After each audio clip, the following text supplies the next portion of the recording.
आप सभी का स्वागत है स्वयं से साक्षात्कार की इस कड़ी में, जिसका शीर्षक है समष्टि सत्ता। हमने जो आलोचना की थी अब तक, उस आलोचना के अनुसार चिदाभास की बात हो रही थी। चिदाभास जिसको कंट्रोल करता है, जिसका निर्णायक है समष्टि सत्ता अर्थात ईश्वर। तो अब हमें ईश्वर के ऊपर चर्चा या समष्टि सत्ता के ऊपर चर्चा करनी है। आइए उससे पहले प्रज्ञान पुरुष श्री श्री बाबा ठाकुर को सुन लेते हैं। इनर नेचर जो है वो है चिदाभास, लेकिन चिदाभास का समष्टि जो है एक तो यूनिवर्सल फॉर्म है, वो असली नहीं है, लेकिन उसको कैपेसिटी, उसको यूनिटी ज़्यादा है, इसीलिए वो आउटर को कंट्रोल करते हैं। मैं मेरा को कंट्रोल करता है। मैं मेरा को कंट्रोल करता है तू तेरा। अब ये जो तू तेरा समष्टि सत्ता है, इसके ऊपर क्या बातें हैं? ब्रह्म आत्मविद्या पेज 53 में देखते हैं जरा क्या लिखा है। पक्का मैं के हैं दो रूप, एक है प्रज्ञान घन और एक है विज्ञान घन, और कच्चा मैं है ज्ञान का आभास और अज्ञान। इतनी देर तक हमने ज्ञानाभास की चर्चा की, चिदाभास की चर्चा की, जो कि कच्चा मैं है, और पक्का मैं के दो रूप में एक प्रज्ञान घन है जो गुणातीत निर्गुण है, जो हम चर्चा कर चुके हैं, और एक दूसरा जो सगुण है वो है विज्ञान घन। विज्ञान घन क्यों, ये भी चर्चा कर चुके हैं, क्योंकि विज्ञान स्वरूप है ईश्वर। सगुण है क्योंकि आके लीला है, उनका विश्व का खेल है, सारी चीज़ है, तो नहीं कह सकते हैं हम कि गुणों के पार हैं। तो सगुण है, लेकिन सगुण और निर्गुण, निर्गुण गुणी, ये शब्द हमने सुना है प्रज्ञान पुरुष से। ये निर्गुण गुणी एक शब्द कि वो निर्गुण ही जब गुणी के रूप में चलते हैं तो निर्गुण गुणी बने रहते हैं। वो अपनी निर्गुणता या गुणातीत अवस्था उनकी कभी भी कम नहीं होती है। ज्ञानाभास के जीवन की पहली अवस्था है बहिर प्रकृति के अधीन, द्वितीय अवस्था है अंतर स्वरूप के अधीन, एवं तृतीय अवस्था में अंतर स्वभाव के उत्कर्ष से उत्पन्न स्वबोध आत्मा के साथ संपर्क। तृतीय अवस्था अर्थात केंद्रीय अवस्था में हमारा स्वबोध आत्मा के साथ संपर्क। ईश्वर स्वबोध आत्मा तृतीय केंद्रीय जगत में है। स्वबोध में प्रतिष्ठा हो तो चिदाभास का प्राधान्य नहीं रह जाता। स्वबोध के क्षेत्र में केवल निज बोध या समबोध का व्यवहार स्वतःस्फूर्त होता है। स्वबोध का क्षेत्र है ईश्वर क्षेत्र, स्वभाव का क्षेत्र है जीव क्षेत्र, और बहिर प्रकृति का क्षेत्र है अविद्या प्रकृति का क्षेत्र।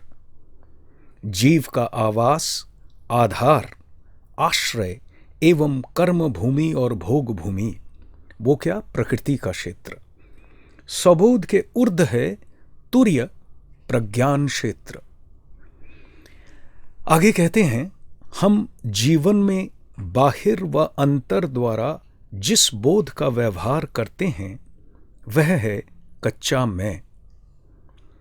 केंद्र के बोध के द्वारा जो व्यवहार होता है वह है समष्टि में, अर्थात ईश्वर का मैं, और ईश्वर के मैं के ऊर्ध्व है परमेश्वर, परमात्मा, परब्रह्म, अहं देव पुरुषोत्तम पक्का मैं, सच्चिदानंद घन परम तत्व। 4 स्टेजेस: बाहिर, अंतर, केंद्र, तुर्य।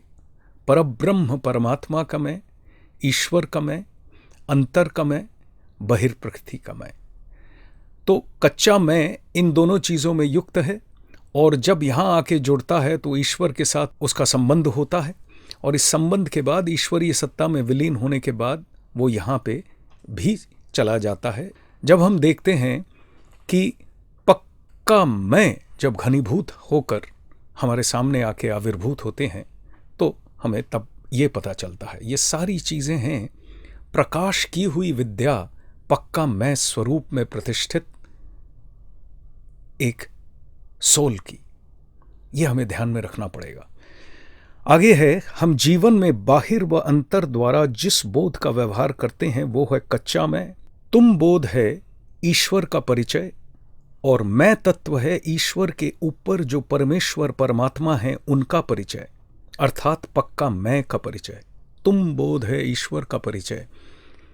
हम जीवात्मा जब भी साधना करता है, तपस्या करता है, प्रार्थना करता है, तो तुम बोध से प्रार्थना करता है ईश्वर की तरफ, गुरु की तरफ, अपने अधिष्ठ देवता की तरफ, जिसको भी वो मानता है उसकी तरफ प्रार्थना करता है तुम बोध से। तो इसीलिए कहा जा रहा है तुम बोध है ईश्वर का परिचय, एवं मैं तत्व है ईश्वर के ऊपर जो परमेश्वर परमात्मा है उनका परिचय, अर्थात पक्का मैं का परिचय। वह है अखंड भूमा, उसमें दो नहीं है।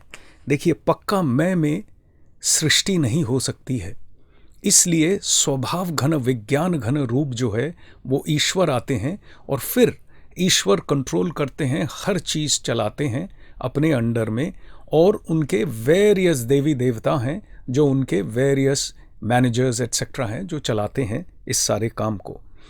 तो कह रहे हैं पक्का मैं का कोई द्वैत नहीं है, वह है अखंड भूमा, उसमें दो नहीं, वह है नित्य अद्वैत। कच्चा मैं के बोध में अर्थात मेरा बोध में जब हम ज्यादा चलते हैं तब हम संसार की नाना प्रकार की वस्तुओं को लेकर सर खपाते हैं।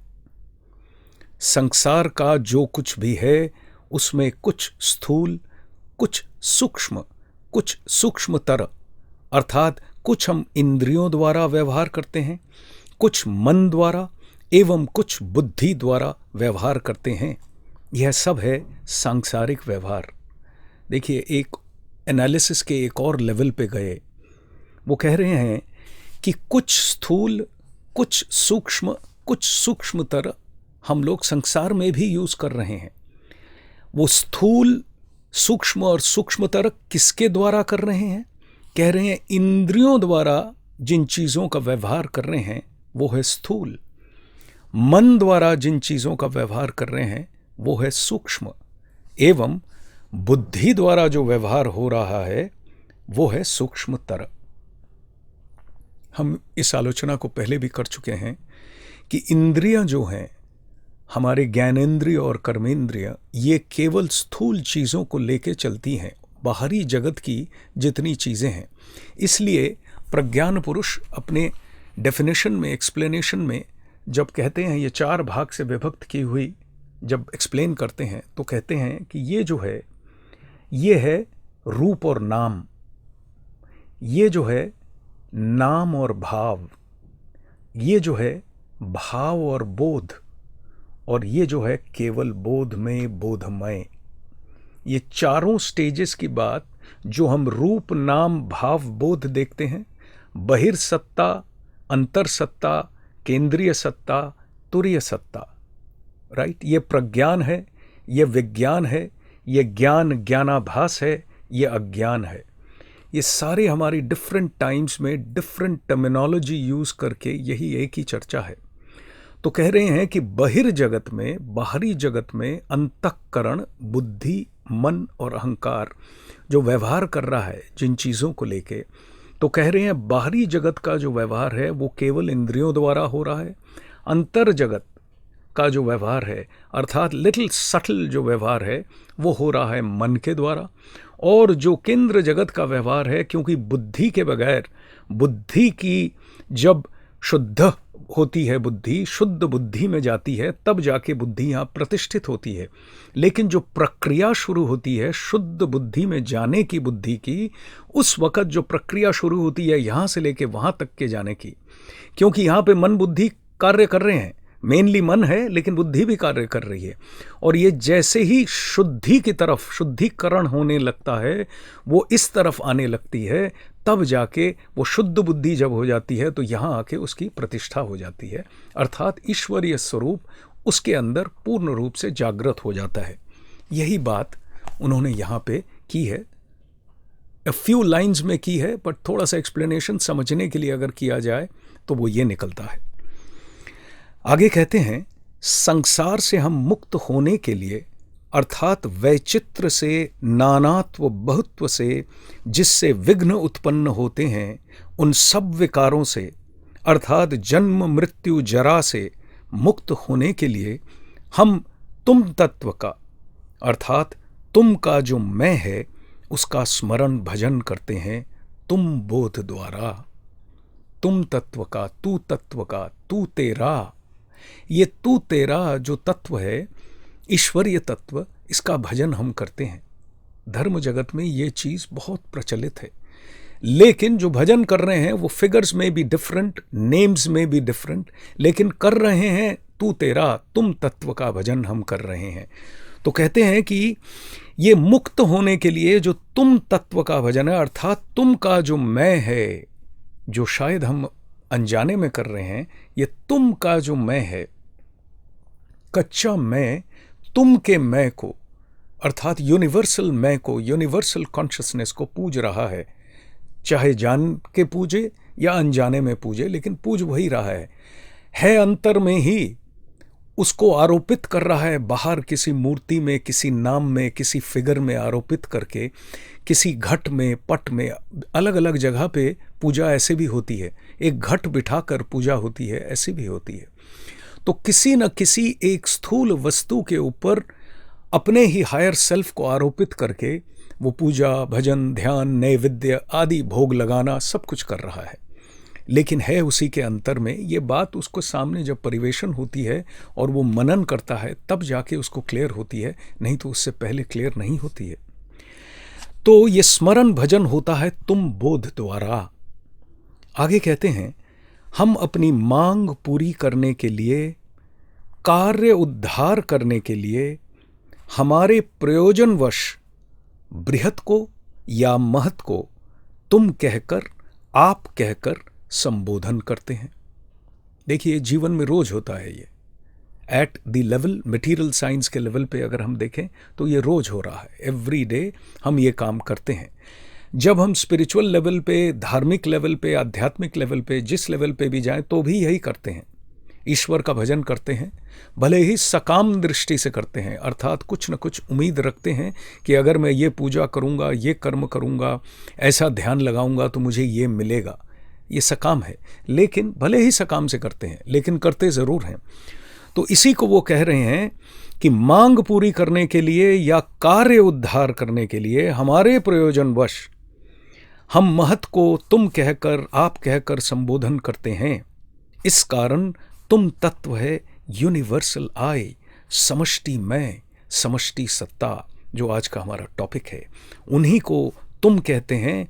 और मैं तत्व है ट्रांसेंडेंटल आई, तुर्य मैं एवं जीव है इंडिविजुअल आई, अर्थात वेष्टि मैं। देखिए ये जो एनालिसिस है, this is very important, it is very scientific.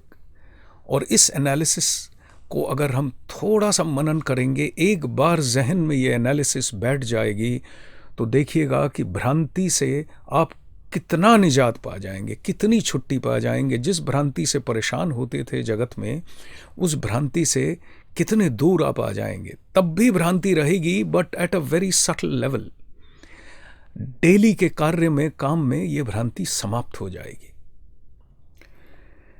हमारा समय समाप्त हो चला है, तो समष्टि सत्ता को लेकर हम चर्चा करेंगे हमारी अगली कड़ी में। आइए सुनते हैं प्रज्ञान पुरुष श्री श्री बाबा ठाकुर का उद्गत भजन।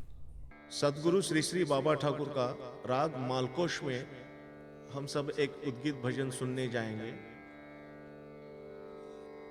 इसके बोल है, परब्रह्म परमात्मा परमेश्वर पुरुषोत्तम भगवान, अद्वैत तत्व अखंड सत्ता, शाश्वत अच्युत सर्वाधिष्ठान।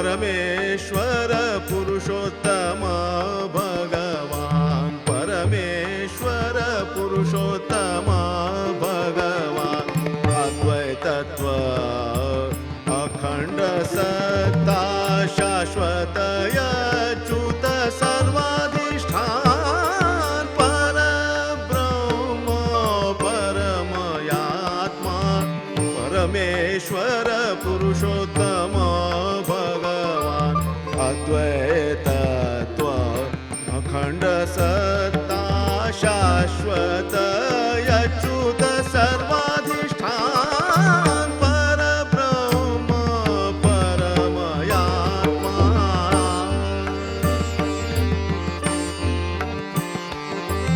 ब्रह्मयात्मा ईश्वर अक्षर गुरु इष्ट अखंड महाप्राण, ब्रह्मयात्मा ईश्वर अक्षर गुरु इष्ट अखंड महाप्राण, सत्ता शक्ती पुरुष प्रकृती माता पिता नित्य समान, सत्ता शक्ती पुरुष प्रकृती माता पिता नित्य समान, परब्रह्म परमयात्मा, परमेश्वर पुरुषोत्तम भगवान, परब्रह्म परमयात्मा,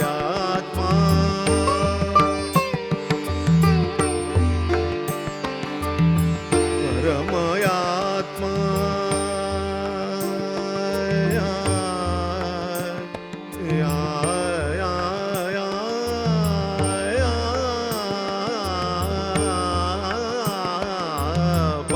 परब्रह्म परमयात्मा,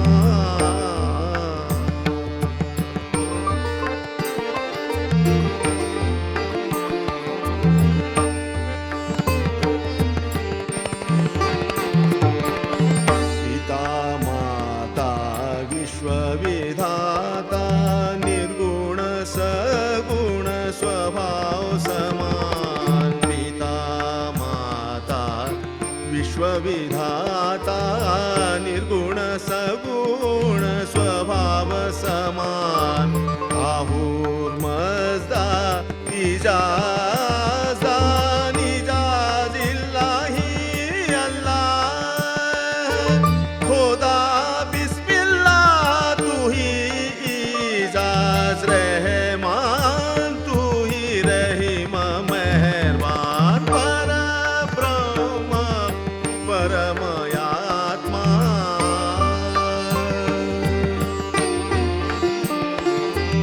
अनंत महिमा तेरो,